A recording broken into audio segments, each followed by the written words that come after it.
ఎండు ఖర్జూర పొడి, పంచదార, కొబ్బరి ఈ 3 కలిపి చీమలకు ఆహారం వేస్తే మీ ధనం అనేది మల్టిపుల్ అవుతుంది. 10 టైమ్స్ పెరగటానికి ఈ పరిహారం బాగా పనిచేస్తుందని రహస్య పరిహార శాస్త్రంలో చెప్పారు. అలాగే ముడిపత్తి అని ఉంటుంది.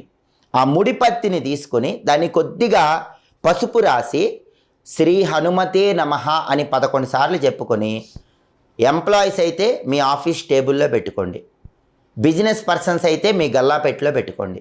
పసుపు రాసిన ముడిపత్తిని శ్రీ హనుమతే నమః అని 11 సార్లు చెప్పి ఉద్యోగస్తులు కానీ వ్యాపారస్తులు కానీ వాళ్ళ దగ్గర పెట్టుకుంటే ధన ఆదాయం పెరుగుతుంది, ధన వృద్ధి కలుగుతుంది, మల్టిపుల్ అమౌంట్స్లో ధనం వస్తుందని చెప్పి మనకు రహస్య పరిహార శాస్త్రంలో చెప్పారు. ఈ పరిహారాలు పాటిస్తూ మీ ధనాన్ని మల్టిపుల్ అయ్యేలాగా ముందడుగు వేయండి. ఇలాంటి ఆసక్తికరమైన విశేషాంశాలు ఇంకా తెలుసుకోవాలంటే తెలుగు భక్తి ఛానల్ని తప్పకుండా సబ్స్క్రైబ్ చేసుకోండి. సర్వే జనాః సుఖినో భవంతు. స్వస్తి.